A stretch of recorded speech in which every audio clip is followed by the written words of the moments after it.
Welcome to study channel. मेरा नाम है मोहम्मद कैसर। बात करेंगे 69,000 शिक्षक भर्ती की। कितने पदों पर घोटाला हुआ आरक्षण में, कितना कट ऑफ में बदलाव हो सकता है, कौन अभ्यर्थी बाहर हो सकते हैं, कौन अंदर हो सकते हैं, बात करेंगे डिटेल में। और कहां पर गड़बड़ी हुई है, कहां पर सुधार किया जाएगा नई चयन सूची में, इसे भी हम लोग समझने की कोशिश करेंगे। अंत तक बने रहिएगा, बहुत ही इंपॉर्टेंट वीडियो होने वाला है। इलाहाबाद हाई कोर्ट की डबल बेंच ने ये आदेश दे दिया कि 69,000 की नई सूची तैयार की जाए। इससे पहले जो भी सूचियां हैं सबको रद्द कर दिया गया है। सबको इग्नोर करते हुए नई सूची का आदेश दिया है, यानी 6800 की सूची हो या 69,000 में जो पहली, दूसरी, तीसरी सूची जारी हुई थी, सब की सब अब रद्दी के बराबर हैं। इतनी बात क्लियर हो गई। सरकार ने यह भी क्लियर कर दिया कि वो सुप्रीम कोर्ट नहीं जा रहे हैं, यानी 90 दिन के भीतर नई चयन सूची सरकार तैयार करके अभ्यर्थियों को ज्वाइनिंग देगी। तो दोस्तों, जो 69,000 में ज्वाइन हुए छात्र हैं, पहले हम लोग समझते हैं कि किस कैटेगरी के कितने लोग ज्वाइन हैं और इसमें क्या अब बदलाव होगा जो नई लिस्ट आएगी। तो यूआर की जो सीटें हैं टोटल 34,589 हैं। आपको पता है लगभग आधी सीटें आपकी यूआर की होती हैं, अनरिजर्व की होती हैं। अनरिजर्व सीटों को कहीं से भी आप जनरल की सीटें नहीं समझिएगा, नहीं तो फिर आपको डाउट होता रहेगा पूरे वीडियो में। यूआर यानी अनरिजर्व की सीटें ऐसी सीटें हैं जो सबके लिए ओपन होती हैं और सबसे पहले यही सीटें भरी जाती हैं। जो भी यूआर के कट ऑफ को पार करेगा, चाहे वो सामान्य वर्ग का अभ्यर्थी हो या रिजर्व में ओबीसी एससी एसटी का अभ्यर्थी हो, सबसे पहले वो यहीं पर आएगा। पहले जब यूआर की सीटें भर ली जाएंगी, उसके बाद फिर कैटेगरी की सीटें भरी जाती हैं उसी कैटेगरी के अभ्यर्थियों के द्वारा। कट ऑफ के बारे में भी आप देख सकते हैं, कैटेगरी वाइज यहाँ पर कट ऑफ बताया गया है। हालांकि ये कट ऑफ सरकार ने तब बताया जब मामला कोर्ट में गया, क्योंकि सरकार ने भर्ती पूरी कर ली, कट ऑफ बताया नहीं, अभ्यर्थियों का फाइनल गुणांक बताया नहीं जो ज्वाइन हुए हैं। और इसी वजह से इस भर्ती पर शुरुआत से ही छात्रों को शक था कि कुछ गड़बड़ी हुई है। यदि सब कुछ सही है तो सरकार फिर डेटा पब्लिक डोमेन में पब्लिश क्यों नहीं कर रही है। छात्रों का जो शक था वो सही भी निकला और फाइनली डबल बेंच ने इसमें बड़ा ऑर्डर दिया। तो यहाँ पर आप देखिए 69,000 में जो यूआर सीट है वो 34,589 है। ठीक है, इसमें 19,805 अभ्यर्थी सामान्य वर्ग के चयनित हैं। इसके बाद 13,007 अभ्यर्थी ओबीसी वाले इस यूआर सीट में चयनित हैं, जिनका जो नंबर था फाइनल वो 67.11 या इससे ज़्यादा था। तो ये मेरिटोरियस कैंडिडेट थे, ओवरलैप करके यहाँ पर आए हुए हैं। ठीक है, इसके बाद एससी के 1753 अभ्यर्थी इस वाली सीट पर चयनित हैं और एसटी के 24 अभ्यर्थी इस सीट पर चयनित हैं। इसका मतलब ओबीसी, एससी और एसटी के ये ऐसे छात्र हैं जिनका जो कट ऑफ है वो 67.11 या इससे ज़्यादा है। 69,000 में कट ऑफ फाइनल कैसे बना था आपको पता होगा। 40% एकेडमिक का नंबर जुड़ा था, 10% हाई स्कूल, 10% इंटर, 10% ग्रेजुएशन और 10% बीएड या बीटीसी। ठीक है, और जो लिखित परीक्षा हुई थी 6 जनवरी 2019 को, उससे 60% नंबर टोटल इस प्रकार से फाइनल मेरिट बनी थी। ठीक है, तो ये तो हो गया 34,589 सीटों का लेखा जोखा। अब आते हैं हम लोग ओबीसी पर। यहीं से विवाद की शुरुआत होती है। ओबीसी कैटेगरी का आप देखेंगे यहाँ पर 18,598 सीटें हैं और 18,598 ओबीसी के अभ्यर्थी इस सीट पर चयनित हुए। कट ऑफ गया 66.73। जब कट ऑफ पब्लिश हुआ तभी छात्रों को डाउट हो गया कि कैसे ओबीसी और जनरल के कट ऑफ में इतना कम अंतर है। तो दोस्तों, अब समझिए यहाँ पर हुआ क्या।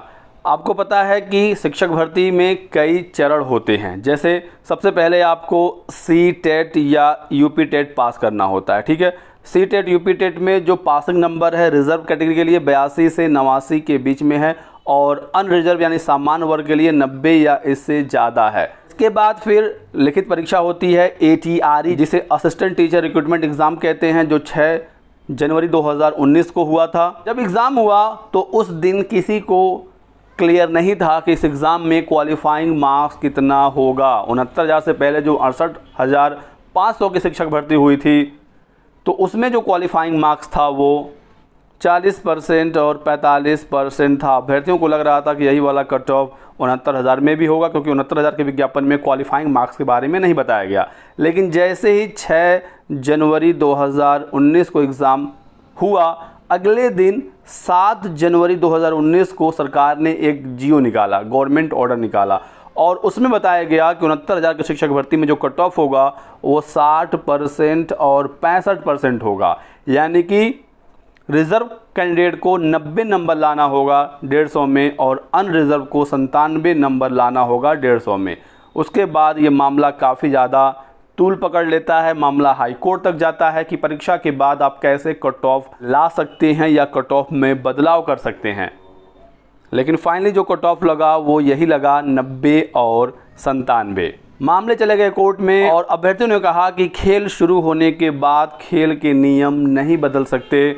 स्पेशली शिक्षा मित्र ये मामला कोर्ट में लेकर गए थे, लेकिन सरकार ने ये कहा कि खेल अभी शुरू ही नहीं हुआ है, चयन प्रक्रिया अभी शुरू ही नहीं हुई थी, उससे पहले हमने क्वालिफाइंग मार्क्स लगाया है। ध्यान दीजिएगा दोस्तों, सरकार ने ये कहा कि जो शिक्षक भर्ती का विज्ञापन है वो सिर्फ परीक्षा कराने का ही विज्ञापन था। परीक्षा हुई, उसका रिज़ल्ट आया, उसके बाद सरकार ने फिर से विज्ञापन जारी किया चयन प्रक्रिया के लिए। उसके बाद अभ्यर्थियों से जिला का वरीयता मांगा गया और सरकार कहती है कि यहाँ से चयन की प्रक्रिया शुरू होती है, क्योंकि जो फाइनल मेरिट है उसमें लिखित परीक्षा का सिर्फ 60% ही जुड़ना है, एकेडमिक का 40% जुड़ना है, तब जाकर फाइनल मेरिट बनेगी। और ऐसे में फाइनली 90 और 97 नंबर का ही क्वालिफाइंग मार्क्स को सही माना गया और ये लागू हो गया। अब यहाँ पर एक मामला और आया रिजर्वेशन का, कि सिर्फ एक ही चरण में रिजर्वेशन अभ्यर्थियों को मिल सकता है। अब अगर एक चरण में रिजर्वेशन मिलेगा तो फिर ये भी मामला उठेगा कि सीटेट में फिर जिसका 82 से 89 के बीच में है नंबर, तो क्या उसे सुपर टेट में दोबारा रिजर्वेशन नहीं मिलेगा। तो इस पर फिर फाइनली ये हुआ कि सीटेट या यूपी टेट सिर्फ क्वालिफाइंग एग्ज़ाम है और ये रिजर्वेशन नहीं है बल्कि रिलैक्सेशन है, तो सीटेट यूपी टेट के रिजर्वेशन को नहीं माना गया। ठीक है, उसके बाद फिर जो ATRE है, असिस्टेंट टीचर रिक्रूटमेंट एग्ज़ाम, इसमें जो रिजर्वेशन मिल रहा है यानी 90 नंबर OBC SC ST के लिए, 97 नंबर सामान्य वर्ग के लिए।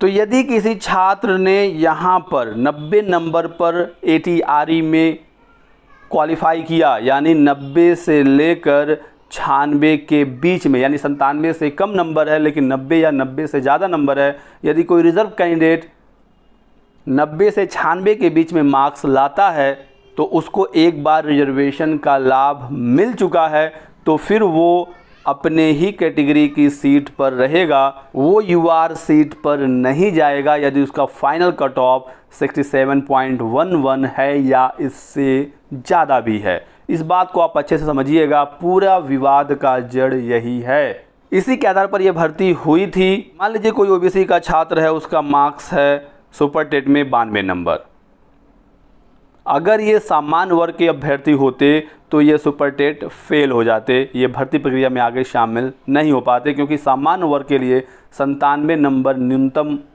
क्वालिफाइंग मार्क्स है सुपर टेट में।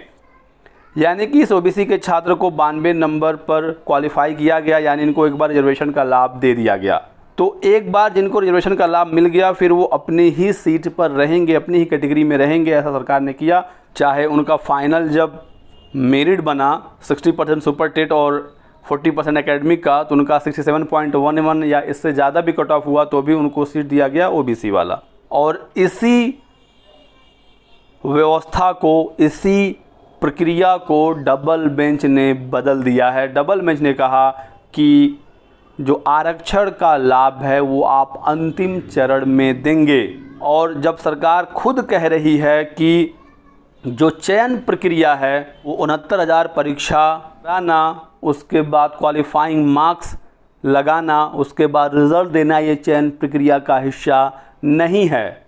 चयन प्रक्रिया तब शुरू होती है 69,000 की जब इसके बाद दोबारा से सरकार एक नोटिफिकेशन निकालती है और छात्रों से दोबारा से आवेदन मांगा जाता है, जिला वरीयता वगैरह जब भराया जाता है तब से सरकार कहती है कि चयन प्रक्रिया शुरू होता है। ये सरकार का खुद का स्टेटमेंट है। कोर्ट में उन्होंने कहा था क्वालिफाइंग मार्क्स वाले समय पर भी, जब 6 जनवरी 2019 को एग्ज़ाम के बाद 7 जनवरी को क्वालिफाइंग मार्क्स लगाया गया। तो डबल बेंच ने ये कहा है कि रिजर्वेशन का लाभ आपको अंतिम चरण में देना है। और किसी छात्र का अगर कट ऑफ फाइनल जो कट ऑफ है यदि वो यूआर के बराबर या उससे ज़्यादा है तो उसे यूआर सीट पर ही चयन दिया जाए। तो अब दोस्तों इसमें क्या होगा, अब आप ये समझिए।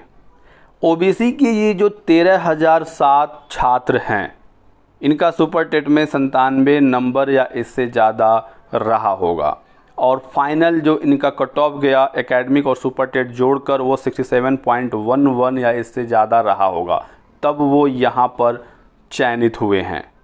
ऐसे ही एससी का होगा, ऐसे ही एसटी का होगा, ठीक है। लेकिन अब 18,598 जो छात्र हैं, इनका सुपर टेट में कितना नंबर होगा, 90 से 96 के बीच में। क्योंकि यदि किसी का 97 नंबर रहा होता तो वो कहाँ जाता, यहाँ पर। लेकिन इसमें एक केस और हो सकता है कि ओबीसी का कोई ऐसा छात्र जिसका सुपर टेट में 97 होते हुए ये वाला वो कट ऑफ नहीं पार कर पाया, वो सिर्फ ये वाला कट ऑफ पार किया, तो फिर उसे यहाँ पर रखा जाएगा। क्योंकि ओबीसी है तो उसको ओबीसी सीट मिल ही सकती है यदि वो यूआर का कट ऑफ पार नहीं करते हैं। तो यहाँ पर दोस्तों कहने का मतलब है कि अब यहाँ से ओबीसी के 18,598 वाले जो छात्र हैं और एससी के 14,459 वाले जो छात्र हैं, अब यहाँ से कितने लोग इस सीट में जाएंगे और एससी में यहाँ से कितने लोग इस सीट में जाएंगे, यही बड़ा मुद्दा है। क्योंकि ओबीसी में जो छात्र हैं या एससी में जो छात्र हैं, इनमें से जितने लोग 90 से 96 के बीच में हैं और यदि इनका फाइनल कट ऑफ 67.11 या इससे ज़्यादा है, ये सभी लोग यहाँ पर आ जाएंगे। जब ये यहाँ पर जाएंगे तो फिर जो जनरल वाले छात्र हैं 19,805 सामान्य वर्ग के जो अभ्यर्थी हैं, फिर इनको बाहर होना पड़ेगा। क्योंकि टोटल तो यूआर की सीटें फिक्स हैं। यहाँ से कोई एक बच्चा यहाँ गया तो यहाँ से एक को बाहर होना पड़ेगा और यहाँ पर जितनी सीटें खाली होंगी फिर ओबीसी का दूसरा जो कैंडिडेट होगा जो जस्ट इस मेरिट के नीचे होगा उसको यहाँ पर एंट्री मिलेगी। सेम ऐसे ही एससी में होगा।